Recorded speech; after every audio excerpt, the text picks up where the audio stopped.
ورحمة الله وبركاته.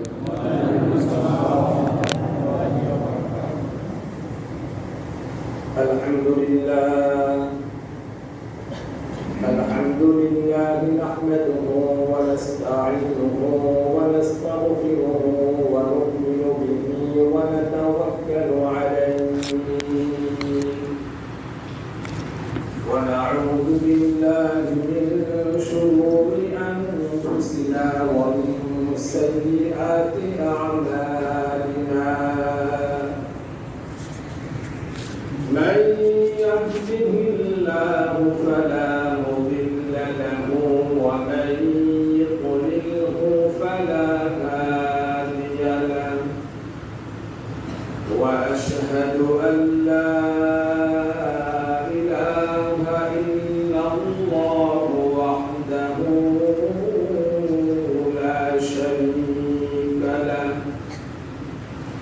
ونشهد أن سيدنا وسندنا وحبيبنا وحبيب ربنا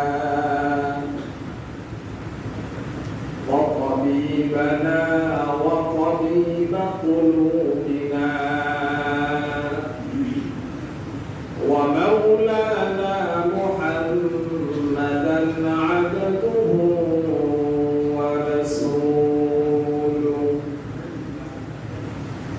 أرسله بالحق إلى الخلق بشيرا ونذيرا وداعيا إلى الله بإذنه وسراجا وقمرا منيرا. فقد قال الله تبارك وتعالى في كلامه المجيد والفرقانه الحميد.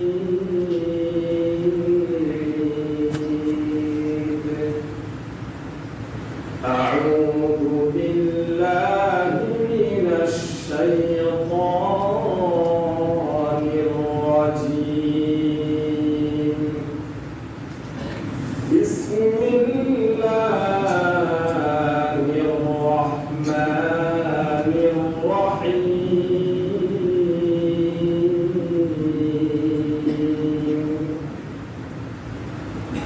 لقد كان لكم في رسول الله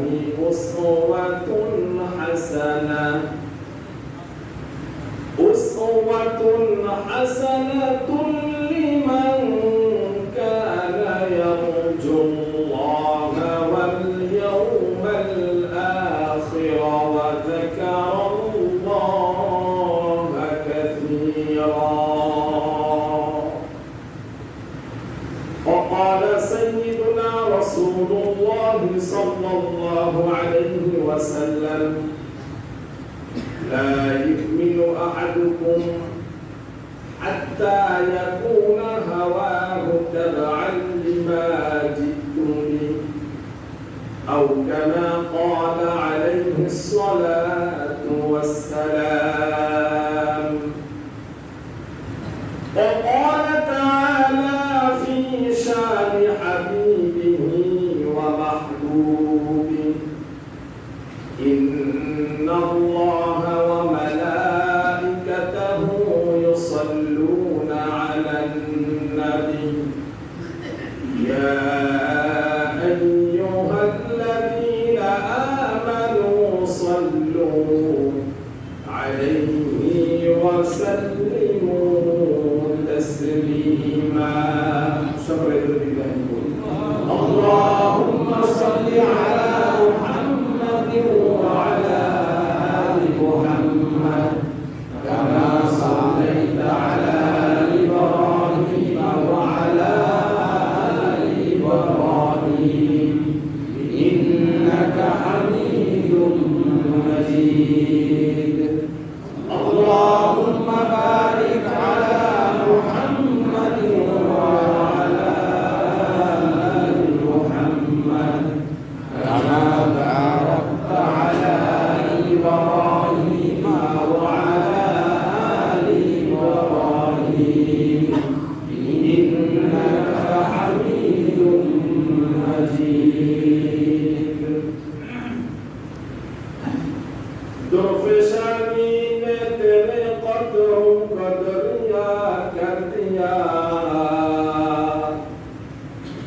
درفشانی نے تیرے قطروں کا دریا کر دیا دل کو روشن کر دیا آنکھوں کو مینا کر دیا دل کو روشن کر دیا آنکھوں کو مینا کر دیا محمد کی نشانہ رکھو دل میں ہمیشہ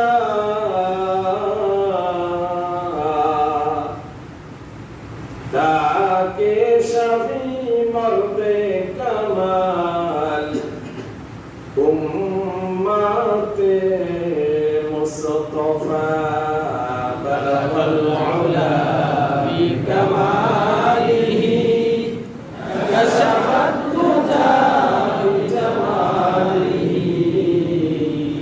حسنت جميع خصاله صلوا عليه وآله شكرا محمد الشريف بلغ العلا بكماله كشف الهدى حسنت جميع خصاله صلوا عليه وآله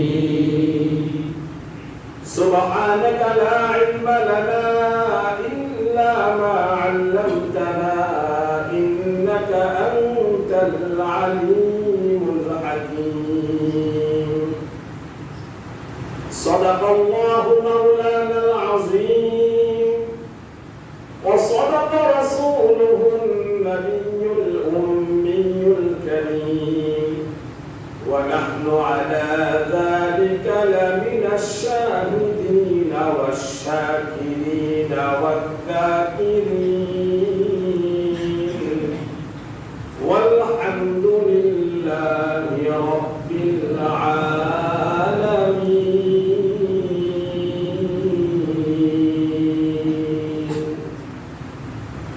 আলহামদুলিল্লাহ আল্লাহ রাব্বুল আলামিনের দরবারে অসংখ্য অগণিত শুকরিয়া যে রব্বে কারীম আপনার আমার হায়াতকে দীর্ঘায়িত করে আজকের এই মুহূর্ত পর্যন্ত সুস্থ সবল রেখে দিনার মহান বড় হুকুম জুমার নামাজ আদায় করার লক্ষ্যে আমাদেরকে আগে আগে মসজিদে আসার জন্য তৌফিক দিয়েছেন এবং জুমা পূর্ববর্তী দিনই কিছু আলোচনা শোনার জন্য সুযোগ করে দিয়েছেন এই জন্য আমরা সকলেই কালিমাতুশ শুকর আদায় করে নেই আলহামদুলিল্লাহ সম্মানিত হাজিরিন আমরা অনেকে জানি বর্তমান যে মাস চলতেছে সেটা হচ্ছে রবিউল আউয়াল মাস কি মাস রবিউল আউয়াল মাস আজ হচ্ছে রবিউল আউয়াল মাসের 7 তারিখ তো এই মাসটি নিয়ে আমাদের একটু পরিচিতি আমাদের একটু বাড়াবাড়ি সব দিক থেকে কেমন যেন আমরা মুসলমান হিসেবে একটু বেশি করে দিই হয়তো আমার কথায় অনেকে মনে করতে পারে যে এটা আবার কেমন কথা এটা হচ্ছে নবীজির আগমনের মাস জন্মের মাস এই মাসে আল্লাহর হাবিব সাল্লাল্লাহু আলাইহি ওয়াসাল্লাম দুনিয়াতে এসেছেন এটা তো আমাদের জন্য অনেক বড় একটি সুসংবাদ আমাদের জন্য সবচেয়ে বড় আনন্দের খবর এই মাসে আল্লাহর হাবিব সাল্লাল্লাহু আলাইহি ওয়াসাল্লাম এই দুনিয়াতে আগমন করেছেন কিন্তু আপনাদের নিকট আমার একটি প্রশ্ন হচ্ছে আল্লাহর হাবিব সাল্লাল্লাহু আলাইহি ওয়াসাল্লাম আমরা যেটা জানি যে তিনি যে বছর আসহাবে ফিল কাবাগর আক্রমণ করার জন্য এসেছিল বস্তি বাহিনী ওই বছরেরই 6 মাস পর এই ঘটনা যেদিন ঘটেছিল সেই ঘটনা সংঘটিত হওয়ার 6 মাস পরে আল্লাহর হাবিব সাল্লাল্লাহু আলাইহি ওয়াসাল্লাম এই রবিউল আউয়াল মাসে এই ধরা এই পৃথিবীতে তিনি আগমন করেছিলেন তো আমরা অনেকে জানি যে তার জন্মের তারিখ হচ্ছে 12 রবিউল আউয়াল। আসলে এটা এই ব্যাপারে উলামায়ে কেরামের মধ্যে ইখতিলাফ হয়েছে। এই ব্যাপারে সিরাত ইবনে হিশামের মধ্যে 4টি মত এখানে উল্লেখ করেছে। তো কেউ কেউ বলেন আল্লাহর হাবিব সাল্লাল্লাহু আলাইহি ওয়াসাল্লাম রবিউল আউয়াল মাসের 2 তারিখে এই দুনিয়াতে আগমন করেছিলেন। কেউ কেউ বলেন 8 তারিখে এই দুনিয়াতে তিনি আগমন করেছিলেন। আবার কেউ বলেন 10 তারিখে আল্লাহর হাবিব সাল্লাল্লাহু আলাইহি ওয়াসাল্লাম এই পৃথিবীতে আগমন করেছিলেন। তবে প্রসিদ্ধ মত এবং অধিকাংশ উলামায়ে কেরামের মত হচ্ছে 12 রবিউল আউয়াল, যেটা সামনে আসতেছে আমাদের অপেক্ষমান। 12 রবিউল আউয়াল সোমবার সুবহ সাদিকের সময় আল্লাহর হাবিব সাল্লাল্লাহু আলাইহি ওয়াসাল্লাম এই ধরার প্রতি আগমন করেন।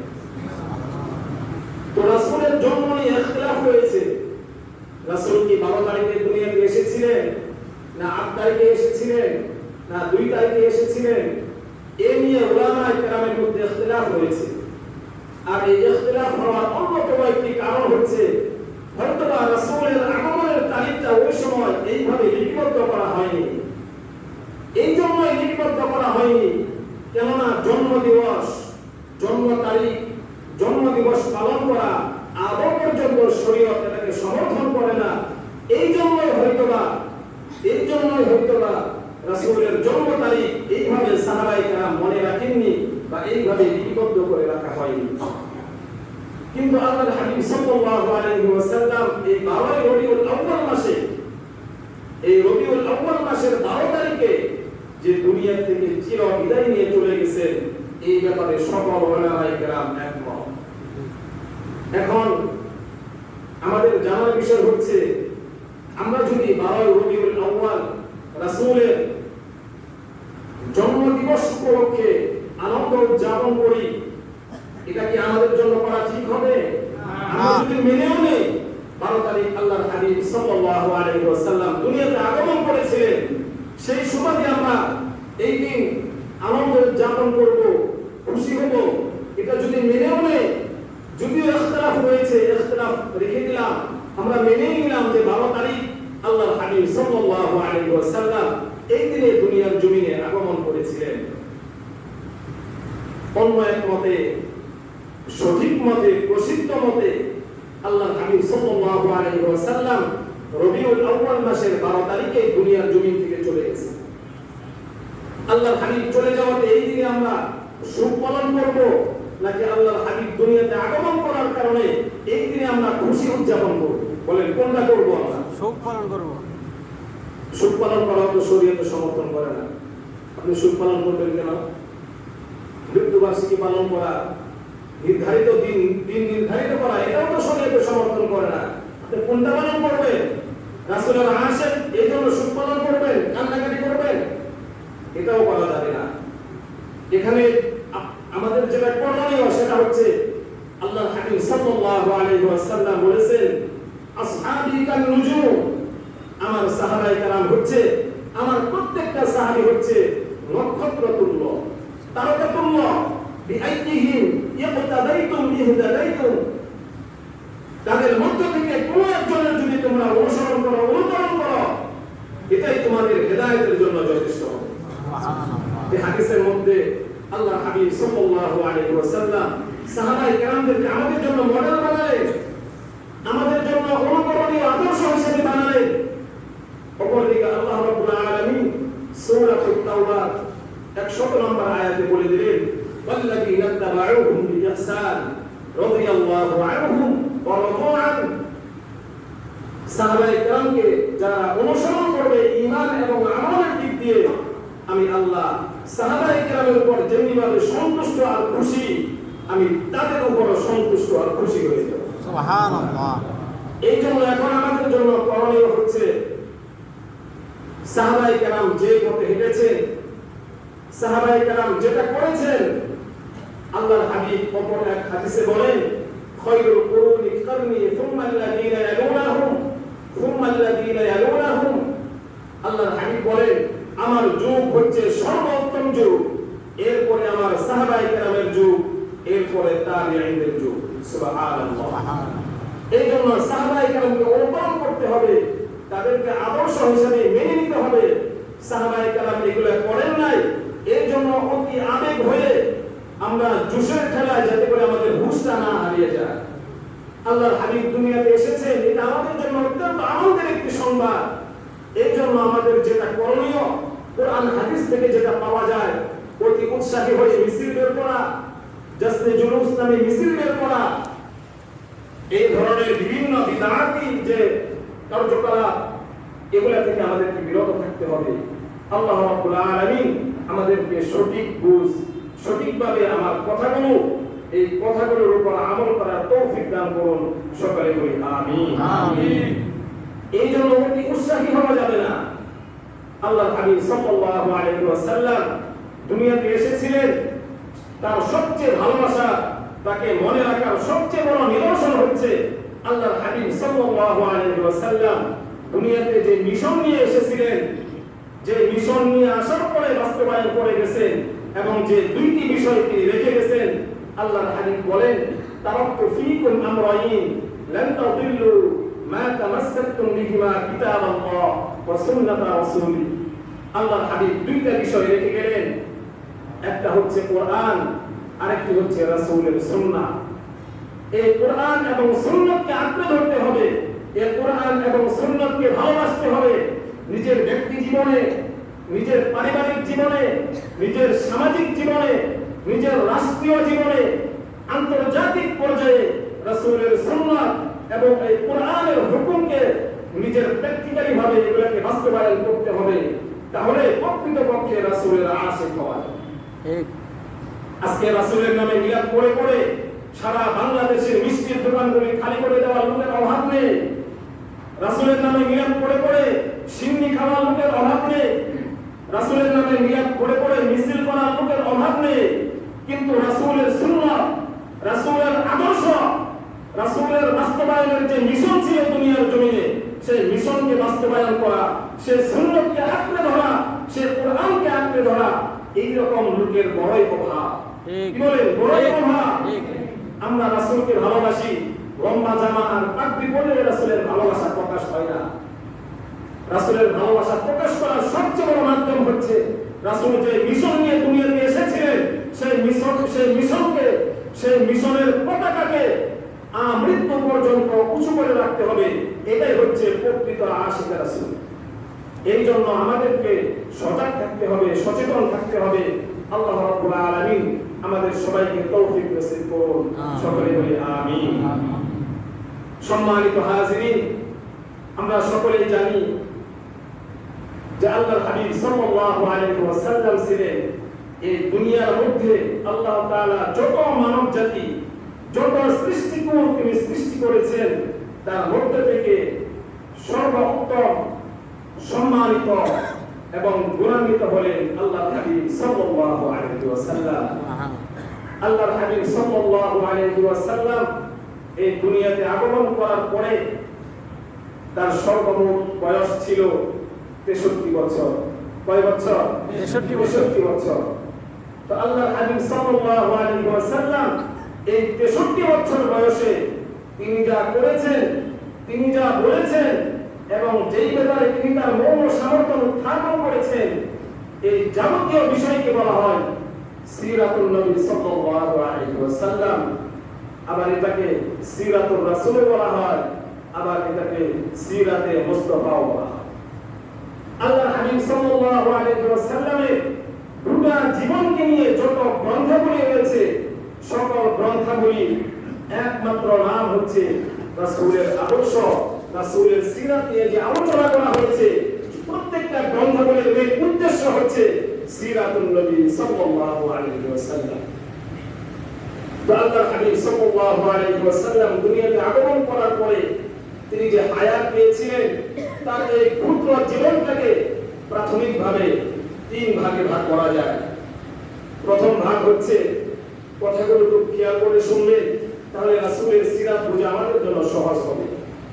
প্রথম ভাগ হচ্ছে রাসূল দুনিয়াতে আগমন করার পর থেকে নিয়ে নবুয়ত প্রাপ্তির পূর্ব মুহূর্ত পর্যন্ত দীর্ঘ 40টি বছর এটা হচ্ছে রাসূলের 63 বছর জিন্দেগির সিরাতের প্রথম একটি অংশ।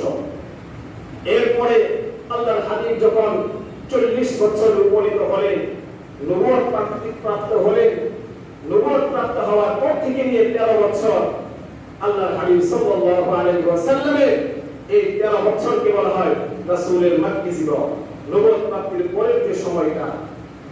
এরপরে আল্লাহর হাবিব সাল্লাল্লাহু আলাইহি ওয়াসাল্লাম মক্কা থেকে মদিনায় হিজরত করলেন। হিজরত করার পরে মদিনায় তিনি 10 বছর কাটালেন। এই 10 বছরকে বলা হয় রাসূলের মাদানী জিন্দেগি, মাদানী জীবন।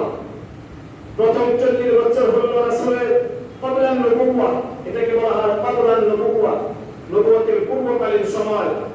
এরপরে যে সময়টা রয়েছে এটাকে বলা হয় বা'দান নবুওয়া। বা'দান নবুওয়াকে আবার দুই ভাগে ভাগ করা হয়েছে। 13 বছর হচ্ছে রাসূলের মক্কি জীবন, আর 10 বছর হচ্ছে রাসূলের মাদানী জীবন। এখন আমাদের প্রশ্ন হতে পারে যে আল্লাহর হাবিব সাল্লাল্লাহু আলাইহি ওয়াসাল্লামের সর্বমোট হায়াত ছিল 63 বছর। এই 63 বছর বয়সে দীর্ঘ 2/3 সময় আল্লাহর হাবিব সাল্লাল্লাহু আলাইহি ওয়াসাল্লাম নবুয়তের কোনো কাজ করেন নাই। অথচ আমরা জানি আল্লাহ তাআলা রাসূলদেরকে পাঠিয়েছেন তার নবুয়তের কাজ করার জন্য, দ্বীনি কাজ করার জন্য। হযরত আদম আলাইহিস সালামের মিশন ছিল ইসলাম প্রচার করা। হযরত নূহ আলাইহিস সালামের মিশন ছিল ইসলাম প্রচার করা। হযরত ইব্রাহিম আলাইহিস সালামের মিশন ছিল ইসলাম প্রচার করা। হযরত মূসা আলাইহিস সালামের মিশন ছিল ইসলাম প্রচার করা। হযরত দাউদ আলাইহিস সালামের মিশন ছিল ইসলাম প্রচার করা। হযরত ঈসা আলাইহিস সালামের মিশন ছিল ইসলাম প্রচার করা। সেই সুবাদে আমাদের প্রিয় নবী জনাবে মুহাম্মদুর রাসূলুল্লাহ সাল্লাল্লাহু আলাইহি ওয়াসাল্লামের মিশন ছিল ইসলাম প্রচার করা। কিন্তু আল্লাহ রাব্বুল আলামিন যেই নবীকে ইসলাম প্রচারের উদ্দেশ্যে দুনিয়াতে পাঠালেন, পাঠানোর পরে তার জীবনের 2/3 সময় দীর্ঘ 40 বছর রাসূলকে কেন নবুয়তের কাছ থেকে বিরত রাখলেন? এই 40 বছর আল্লাহর হাবিব সাল্লাল্লাহু আলাইহি ওয়াসাল্লাম দ্বীনের কাজের জন্য কারো কাছে যান নাই।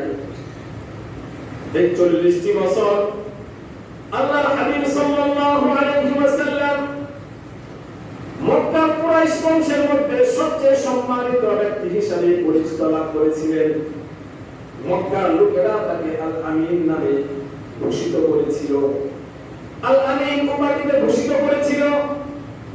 মক্কার লোকেরা মুহাম্মদকে তখন এত পরিমাণ ভালোবাসত, মক্কার লোকেরা মুহাম্মদের নিকট তাদের বিভিন্ন টাকা পয়সা, অর্থকড়ি, স্বর্ণলঙ্কার তার কাছে গচ্ছিত রাখত।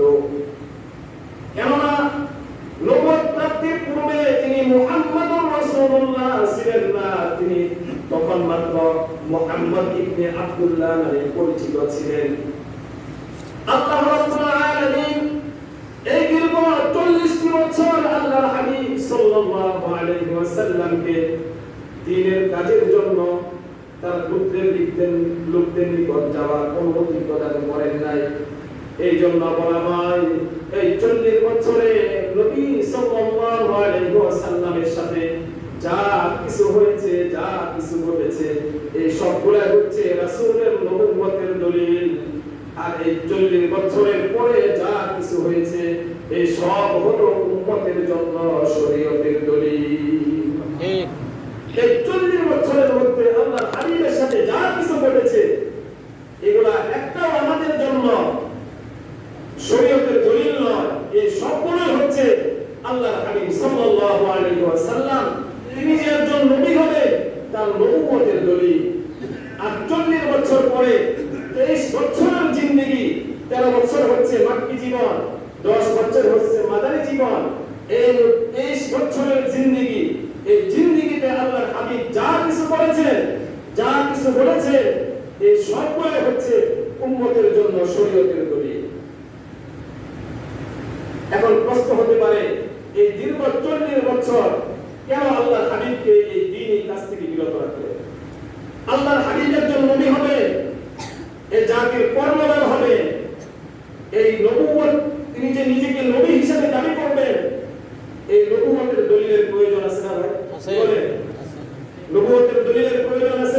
আছে এই জন্য দীর্ঘ 40 বছর আল্লাহ রাব্বুল আলামিন তার প্রিয় হাবিবের মাধ্যমে এমন কিছু অলৌকিক ঘটনা তিনি প্রকাশ করিয়েছেন যে ঘটনাগুলো আল্লাহ হাবিব সাল্লাল্লাহু আলাইহি ওয়াসাল্লামের নবুয়তের দলিল ছিল।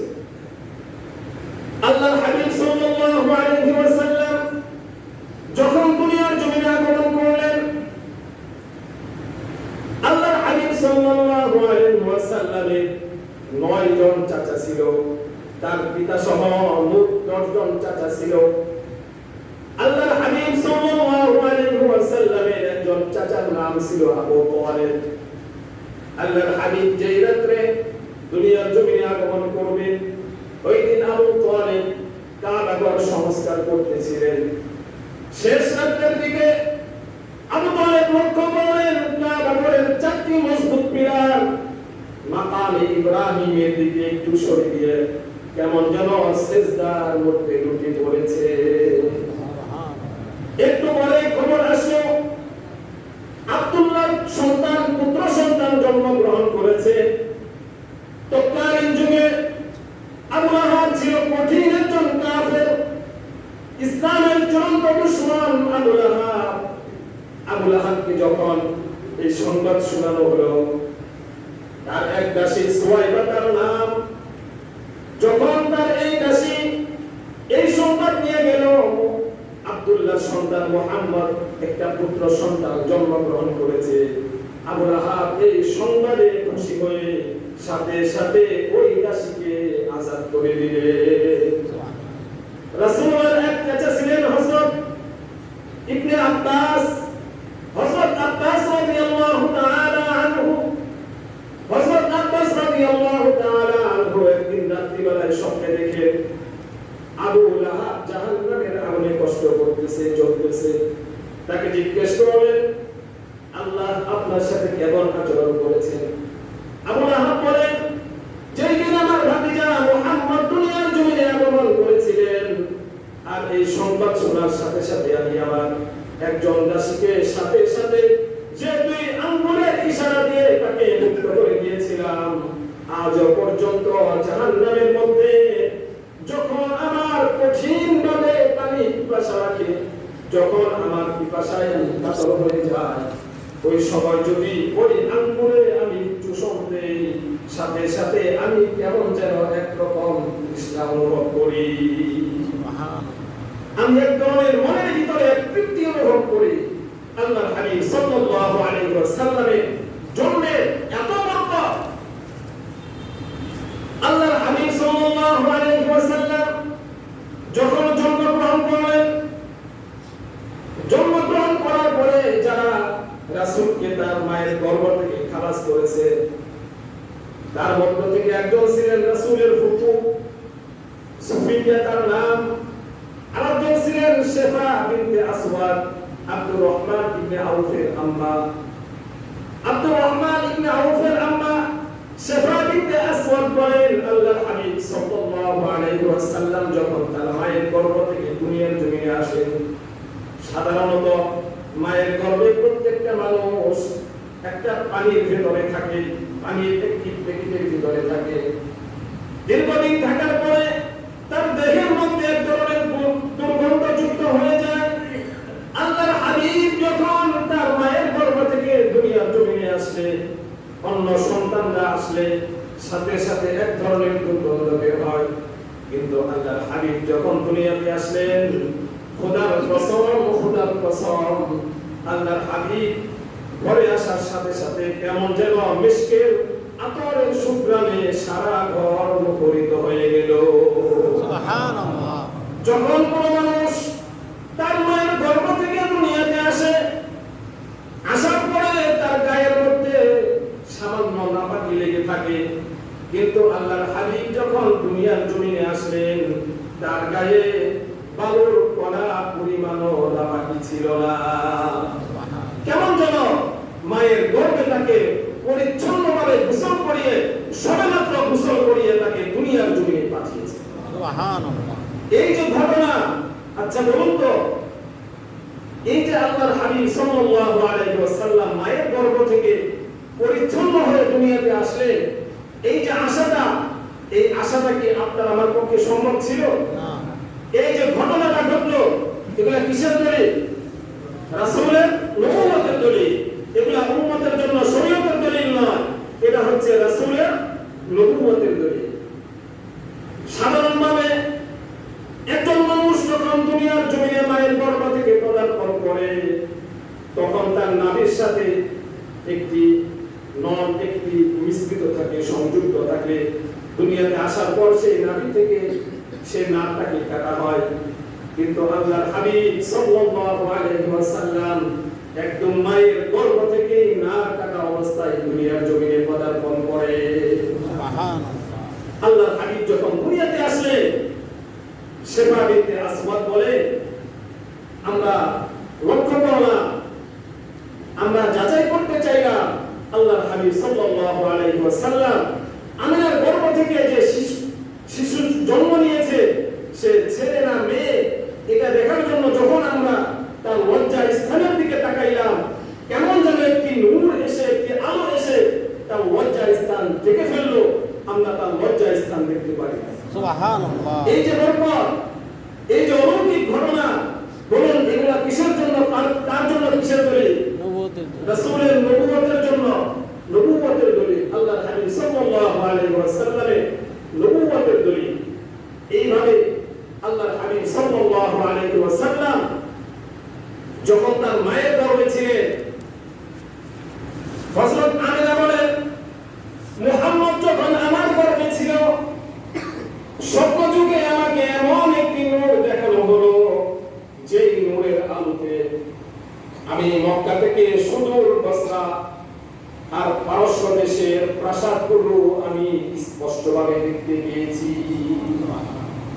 আমাকে স্বপ্নযুগে বলা হলো, তোমার গর্ভে যে সন্তান রয়েছে, সেই সন্তান যখন দুনিয়ার জমিনে ভূমিষ্ঠ হবে, দুনিয়ার জমিনে আসবে, তুমি এই বলে দোয়া করবে যে একমাত্র আল্লাহর কাছে আমি আমার সন্তানকে সুপুর্দ করে দিলাম এবং তার নাম রাখবে মুহাম্মদ। আল্লাহর হাবিবের নাম এটা আল্লাহ তাআলা নির্ধারিত করে দিয়েছিলেন, তার মাকে স্বপ্নের মাধ্যমে তিনি জানিয়ে দিয়েছিলেন। দুনিয়াতে একজন মহিলা যখন গর্ভধারণ করে, সাধারণত তার ভিতরে একটি আলামত প্রকাশ পায়। প্রাথমিক পর্যায়ে বমি বমি ভাব আসে, মাথা ব্যথা করে, অনেক সমস্যার সম্মুখীন হতে হয়। হযরত আমিনা বলেন, আমার গর্ভে যখন মুহাম্মদ এসেছিল, খোদার কসম আমি বিন্দু পরিমাণ কষ্ট অনুভব করিনি। সুবহানাল্লাহ। এবং আমার ভিতরে মহিলাদের যে সাধারণত বাচ্চা পেটে আসলে তার পেট বড় হয়ে যায়, আমার শরীরটা স্বাভাবিক ছিল, আমার পেট বড় হয়নি। এটা হচ্ছে রাসূলের বরকত। এই জন্য বলা হয় আল্লাহর হাবিব সাল্লাল্লাহু আলাইহি ওয়াসাল্লামের সিরাত হলো আকাশের মতো, খোলা আকাশের মতো। আমরা যদি এখান থেকে রয়্যাল সিটির মাঠে গিয়ে মাঝখানে বসি, যদি কোনো শিশুকে বলা হয়, এই শিশু এদিকে আসো, তুমি একটু আকাশের দিকে তাকাও, আচ্ছা বলুন তো ওই শিশু আকাশ দেখতে পাবে কি পাবে না? হবে। সুস্পষ্টভাবে দেখতে পাবে। আপনাকে যদি খোলা একটি ময়দানে গিয়ে বলা হয় আপনি আকাশের দিকে তাকান, আপনি আকাশ দেখতে পাবেন কি পাবেন না? স্পষ্টভাবে আকাশ দেখতে পাবেন না? পারবো। স্পষ্টভাবে দেখতে পাবেন। যদি কোনো শিক্ষককে দেখে বলা হয়, খোলা ময়দানে নিয়ে বলা হয় আপনি আকাশের দিকে তাকান, ওই শিক্ষক স্পষ্টভাবে আল্লাহর আকাশ দেখতে পাবে। যদি কোনো পিতাকে দেখে বলা হয় আপনি আকাশের দিকে তাকান, ওই পিতা স্পষ্টভাবে আকাশকে দেখতে পাবে। যদি কোনো দেশের প্রধানমন্ত্রীকে দেখে বলা হয় আপনি আকাশের দিকে লক্ষ্য করুন, তাহলে প্রধানমন্ত্রীও সুন্দরভাবে আকাশটাকে দেখতে পারবে। কোন রাষ্ট্রপতিকে যদি বলা হয় আপনি আকাশের দিকে তাকান, রাষ্ট্রপতিও আকাশটাকে সুন্দরভাবে দেখতে পাবে। ঠিক তেমনি ভাবে কোন শিশু যদি মনে করে আমি দুনিয়ার মধ্যে সবচেয়ে উত্তম সর্বশ্রেষ্ঠ শিশু হব, সে যদি রাসূলের জীবনের দিকে তাকায়, রাসূলের শিশুকালীন জীবনের দিকে তাকায়, তাহলে সে সর্বশ্রেষ্ঠ শিশু হয়ে যাবে। কোন কিশোর যদি মনে করে আমি জগতের সর্বশ্রেষ্ঠ কিশোর হব, সে যদি রাসূলের কৈশোর জীবনের দিকে তাকায়, তাহলে সর্বশ্রেষ্ঠ কৈশোর সে হয়ে যাবে।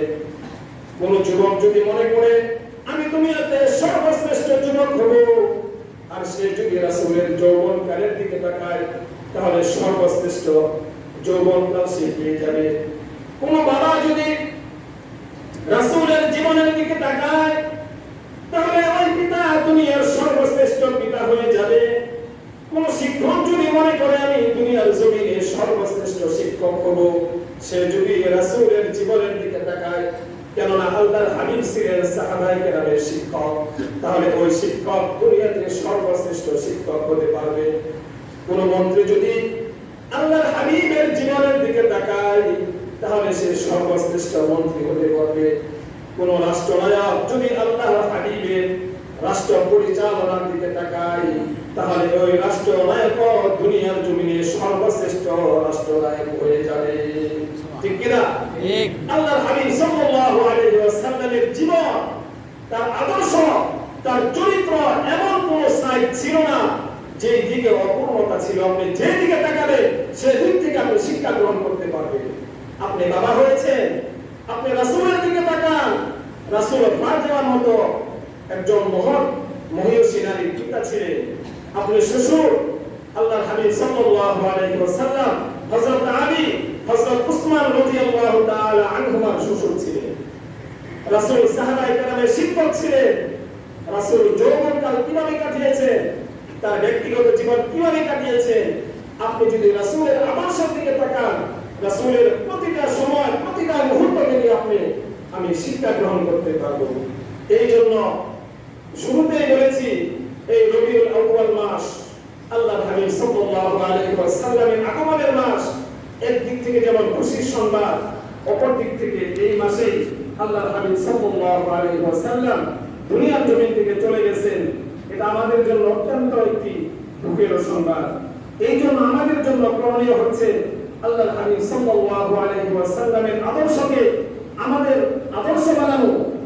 দুনিয়ার কোনো বড় যেই যত বড় ব্যক্তি হোক না কেন, যে যত বড় রাষ্ট্রনায়ক হোক না কেন, দুনিয়ার কাউকে আদর্শ মানা যাবে না।